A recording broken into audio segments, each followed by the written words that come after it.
सभी साथियों को मेरा प्यार भरा नमस्कार। तो कैसे हो आप लोग? आशा करता हूँ आप सभी स्वस्थ होंगे, मस्त होंगे और धमाकेदार ढंग से अपनी तैयारी में लगे होंगे। तो स्वागत है आप लोगों का राजस्थान करंट के डेली अपडेट में, जिसमें हम बड़ी ही महत्वपूर्ण घटनाओं के बारे में, बड़े ही महत्वपूर्ण योजनाओं के बारे में, बड़े ही महत्वपूर्ण फैसलों के बारे में और बहुत ही ज़्यादा शानदार जो नीतियाँ अभी लागू हुई है उनके बारे में चर्चा करने वाले हैं। और इनसे संबंधित जो प्रश्न हैं वो किस प्रकार से पूछे जाएंगे उनके बारे में भी हम बहुत ही डिटेल से चर्चा करने वाले हैं। तो ये 15 से 20 मिनट की जो क्लास मैं आप लोगों के लिए बनाता हूँ, इसको कंप्लीट देखना, हाँ, इसको कंप्लीट देखा करो ताकि आपका जो करंट का जो मैटर है, करंट के जो भी प्रश्न है वो हर रोज तैयार हो जाए। तो अब ज़्यादा समय नहीं लेते हुए देखो पहले शुरू करते हैं अपनी आज की क्लास। और आज की इस क्लास में पहले देखते हैं अपने पास कुछ महत्वपूर्ण जो तथ्य है उनके बारे में थोड़ी सी जानकारी ले लेते हैं। थोड़ी जानकारी लेवें तो सबसे पहला जो पॉइंट आया आप लोगों के पास वो दिया हुआ है कि जापान के रक्षा मंत्री संजीरो कोइजुमी की भारत यात्रा, ये बड़ी महत्वपूर्ण पॉइंट है। कहते हैं ना point to be noted, point to be noted वाले पर जो आपके पास है ना, पॉइंट टू बी नोटेड लिख देता हूं मैं यहाँ पे। ये नोट करने वाली बात है, आप लिख के ले लो, इससे संबंधित पक्का प्रश्न मिलने वाला है। क्या है? रक्षा मंत्री का नाम क्या है आपके पास? शिंजिरो कोइजुमी है और ये भारत की यात्रा पे रहे हैं। 2 दिन की इनकी यात्रा रही है। क्या है ये? जापान के रक्षा मंत्री शिंजिरो कोइजुमी ने 19-20 अगस्त 2026 को भारत की 2 दिवसीय आधिकारिक यात्रा की है। इसमें क्या फैसले लिए जाएंगे अभी देखते हैं। देखो मुख्य उद्देश्य बात करें इसके बारे में तो भारत जापान रक्षा संबंधों को मजबूत करना और मैरीटाइम सिक्योरिटी कॉरपोरेशन को बढ़ाना है। मैरीटाइम का मतलब होता है समुद्री जो आपसी में जो रक्षा है उसको बढ़ावा देना है। इसके बाद में देखो अपने पास जो रक्षा मंत्री जी आए थे ये अपने पास मुंबई यात्रा पे भी गए थे। मुंबई यात्रा में, अरे यार ओह खोलना पड़ेगा,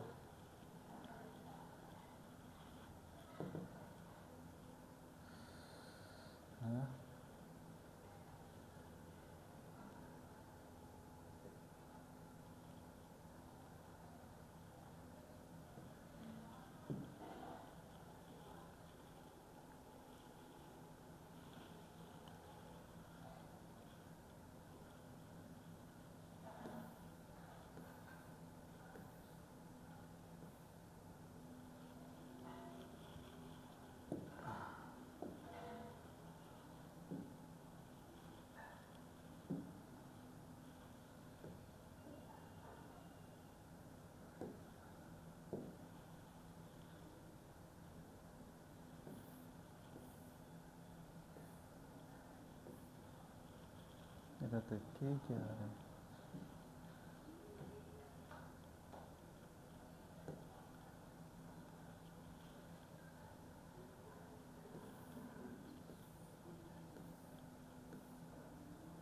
मतलब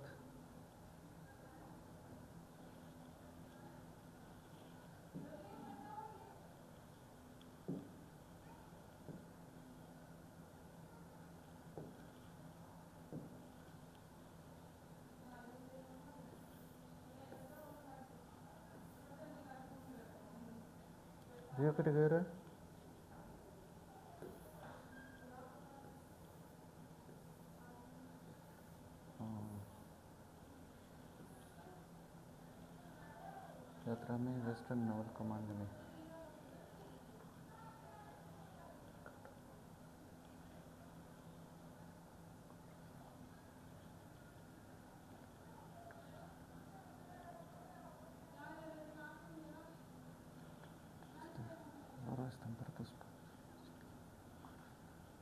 नवल डॉकयार्ड पर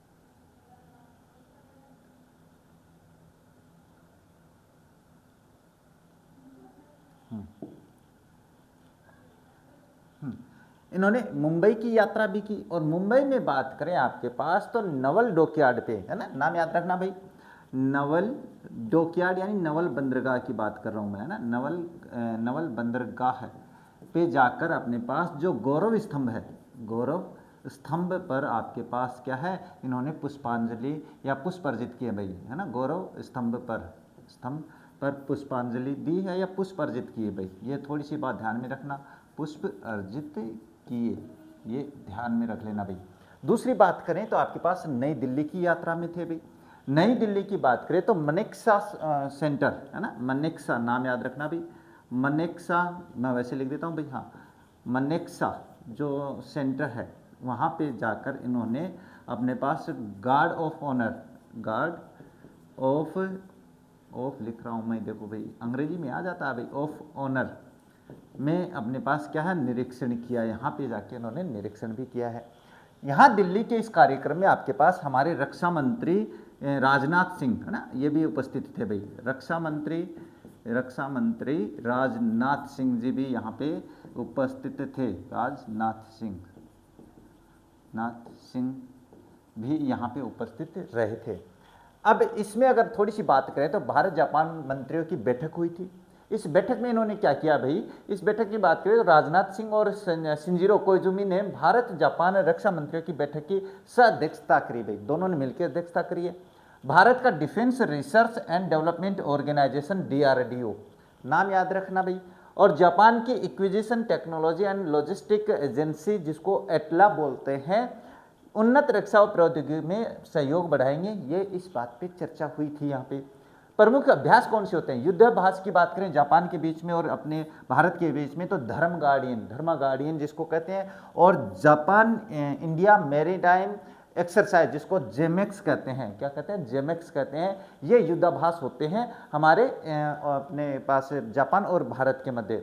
अब धर्म गार्डियन की बात करें तो ये थल सेना अभ्यास है, क्या है भाई, ये थल सेना अभ्यास है। और अगर जापान इंडिया यानी जेमेक्स की बात करें तो ये समुद्री युद्धाभ्यास है। ये आपको थोड़ा सा ध्यान रखना है, पूछ सकते हैं, प्रश्न कैसे भी आ सकता है, प्रश्न कैसे भी आए तो उसका जवाब आपको देना है। नेक्स्ट पॉइंट की बात करें तो लद्दाख में जम्मू कश्मीर और उच्च न्यायालय की स्थायी पीठ बनेगी भाई, ये अपने पास मंजूरी मिली है अपने केंद्रीय मंत्रिमंडल से।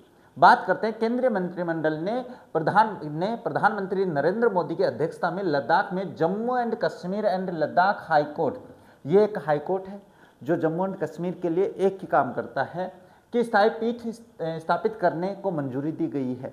अब ये क्या है मैं बता देता हूँ, जैसे अपने राजस्थान उच्च न्यायालय है उसकी एक स्थायी पीठ भी है, कहाँ पे है, जयपुर में है, ताकि हर एक जो बाहर है ना अपना वहीं जोधपुर नहीं जाना पड़े हमें, इसीलिए अलग अलग स्थायी पीठ बनाई जाती है। और इसमें अपने पास लद्दाख में जो वो अपने पास पर्वतीय क्षेत्र है जहाँ वो हिमालय का सबसे ऊंचा क्षेत्र है, वहाँ पे लोगों को परेशानी हो रही थी, वो लंबी दूरी तय कर रहे थे, इस कारण से केंद्रीय मंत्रिमंडल ने, एक मिनट माँ थे पे बड़ा में तेल का बेटा खराब हो जाएगा ना एडा को नहीं, आप विनोद चाचा ने भेजनी है क्लास, है ना, ठीक है। हाँ, केंद्रीय मंत्रिमंडल ने प्रधानमंत्री जी की अध्यक्षता में ये फैसला लिया है भाई। अगर बात करें वर्तमान व्यवस्था क्या है अपने जम्मू कश्मीर में, तो Jammu and Kashmir and Ladakh high court, अरे तो तेरे के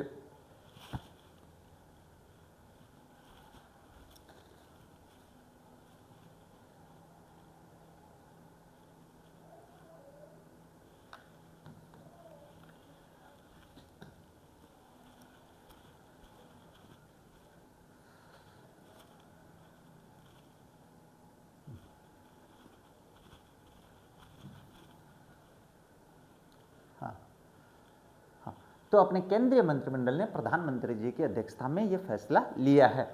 वर्तमान व्यवस्था के बारे में थोड़ी सी चर्चा करें तो क्या है, Jammu and Kashmir and Ladakh high court की बात करें तो दोनों केंद्र शासित प्रदेशों के लिए सामान्य उच्च न्यायालय है, यानी ये एक ही उच्च न्यायालय है। अब वर्तमान में इसकी क्या है, न्यायिक सीटें श्रीनगर और जम्मू में है, 2 सीटें हैं पहले से, यानी एक श्रीनगर में है स्थायी पीठ और एक जम्मू में भी है। लेकिन अब क्या हो जाएगी, लद्दाख की स्थायी पीठ इसकी तीसरी न्यायिक लोकेशन हो जाएगी। तो ये ध्यान में रख लेना भाई, केंद्रीय मंत्रिमंडल ने अभी हाल फिलहाल में कि कौन से राज्य में या कौन से केंद्र शासित प्रदेश में उच्च न्यायालय की एक नई पीठ है वो स्थापित तो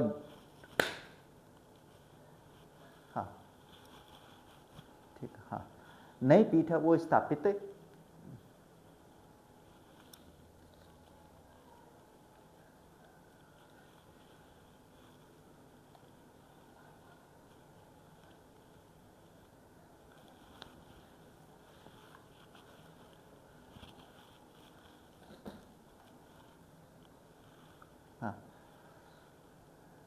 एक लद्दाख में नई स्थायी पीठ है वो स्थापित की गई है।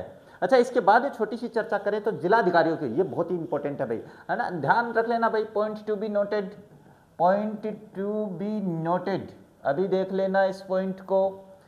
अगर बात करें, अपने पास एक आया है जिलाधिकारियों को नागरिकता प्रदान करने वाला अधिकार जारी किया गया है, एक संशोधन आया है, एक विधेयक आया है। अब क्या आया है इसमें थोड़ी सी बात करते हैं। केंद्रीय गृह मंत्रालय ने कुछ राज्यों एवं केंद्र शासित प्रदेशों को जिलाधिकारियों को पत्र आवेदकों को इंडियन सिटीजनशिप प्रदान करने का अधिकार दिया है। अब ये कौन सा है, ये देखो नीचे लिखा हुआ है अपने पास, वैसे चर्चा कर लेंगे। केंद्रीय मंत्रालय ने क्या किया कि अपने पास पहले सिटीजनशिप जो होती थी, यानी अपने को भारत की नागरिकता चाहिए भाई, तो इसके लिए क्या होता था, राज्य स्तर पे और गृह मंत्रालय स्तर पे ही आपको नागरिकता है वो अप्लाई मतलब दी जाती थी। अब अपने पास जब ऐसा काम होता है तो सीधी सी बात है, जब एक ही लेवल पे काम होता है तो काम बढ़ जाता, मतलब बढ़ता रहता है। हाँ, एक स्तर पे हो तो काम बढ़ता रहता है, संभल में नहीं आता। हाँ, जब एक स्तर पे काम हो तो काम बढ़ता जाता है और वो पेंडेंसी है वो अधिक हो जाती है। तो गृह मंत्रालय ने फैसला लिया कि अपने जो जिला स्तर पे डीएम होते हैं, डिस्ट्रिक्ट जो अपने पास मैनेजर जिसको अपन क्या बोलते हैं, आईएएस अधिकारी जिसको अपन बोलते हैं, जिला कलेक्टर अपन जिनको बोलते हैं, उनके पास अधिकार दे दिए हैं। लेकिन कुछ एक राज्यों में, 8 राज्य हैं, अभी बात कर लेंगे, चिंता नहीं करनी है। इनमें अगर बात करें तो कौन कौन से राज्यों में ये फैसला, मतलब ये जो अमेंडमेंट है 2019 का, ये लागू होगा भाई, इसके बारे में थोड़ी सी चर्चा करें तो देखो, सबसे पहले तो अपना राजस्थान आता है इसमें, दूसरा आता है गुजरात, पंजाब, पश्चिम बंगाल, असम, त्रिपुरा, आदिवासी क्षेत्रों को छोड़ के, यानी कहने का मतलब गैर जो अपने पास आदिवासी क्षेत्र है ना, उनको छोड़ के नागरिकता दे सकते हो। इसके अलावा जम्मू कश्मीर, लद्दाख है, अर्थात जो कुल राज्यों की संख्या है वो आपके पास 8 हो जाती है। और अगर इसमें अपने पास 2 छोड़ दें, केवल राज्यों की संख्या पूछे तो राज्य आपके पास 6 हो जाते हैं, क्योंकि 2 आपके पास केंद्र शासित प्रदेश होते हैं। ऐसे भी पूछ सकते हैं कौन से केंद्र शासित प्रदेश में अब डीएम को अपने पास ये क्या अधिकार दिया गया है कि वो नागरिकता जारी कर सकते हैं। यह अधिकार सिटीजनशिप अमेंडमेंट एक्ट 2019 के अंतर्गत पत्र आवेदनों से संबंधित है। इतनी बात आपको ध्यान में रखनी है, तो पॉइंट टू बी नोटेड हो जाता है। नेक्स्ट बात करते हैं राष्ट्रपति पुलिस पदक, प्रश्न आप लोगों ने पढ़ लिया होगा। केंद्रीय गृह मंत्रालय ने झुंझुनू के मनीष शर्मा को प्रेसिडेंट्स पुलिस मेडल प्रदान करने की घोषणा की है। यह सम्मान पुलिस सर्विस में उल्लेखनीय कार्य से संबंधित है, तो ये आप कर लोगे। चांद कौर जोशी को साहित्य पुरस्कार, ये साहित्य पुरस्कार कौन सा अभी बता देते हैं। राजस्थानी भाषा की लेखिका डॉक्टर चांद कौर जोधपुर निवासी को सावित्री चौधरी खम्मू सिंह साहित्य पुरस्कार 2026 प्रदान किया जाएगा। और इसमें अगर थोड़ी सी चर्चा कर रहे हैं तो क्या है, पुरस्कार उनकी कथाकृति कौन सी है, हेतरो मार्ग के लिए दिया जाएगा। ये खास पॉइंट है, नोट कर लेना इसको। इसके बाद आते हैं नगरीय निकाय चुनाव में संतान संबंधी बाध्यता समाप्त। अब कुछ खास बातें हैं जो हम कर रहेंगे। ये बाध्यता क्या थी भाई, पहले मैं अभी समझा देता हूं। देखो क्या है, राजस्थान में नगरीय निकाय चुनाव में उम्मीदवारों के लिए 2 साल से अधिक संतान संबंधी अयोग्यता अब समाप्त कर दी गई है। सबसे पहली बात, आपके जो नगर निकाय के चुनाव होते हैं उनके लिए कोई योग्यताएं नहीं चाहिए भाई। जैसे अपन कहते हैं ना कि वो अपने भारत का नहीं रहे,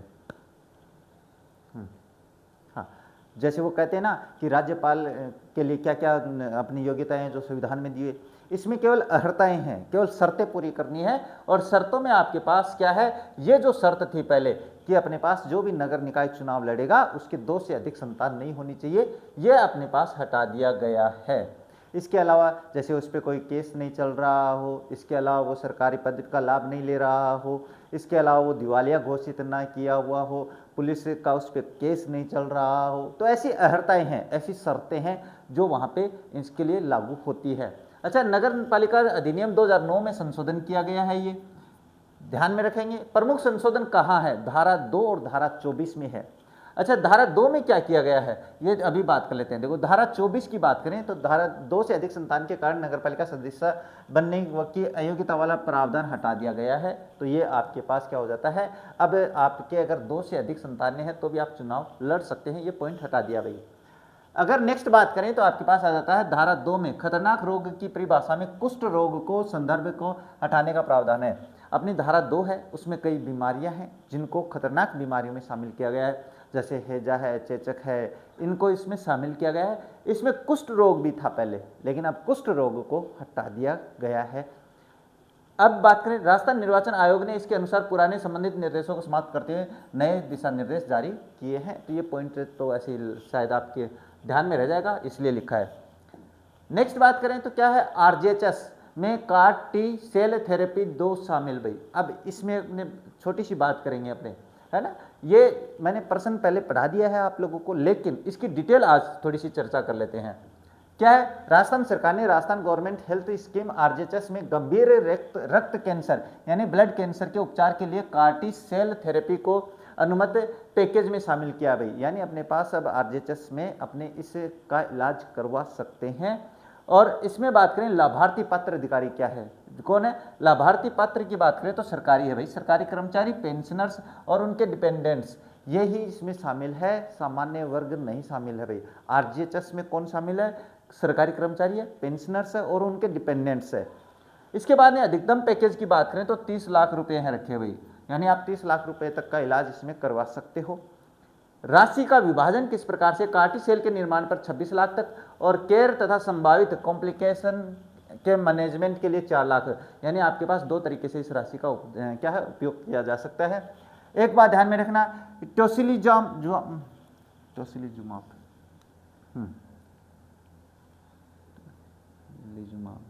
हाँ, टोसिलीजुमाब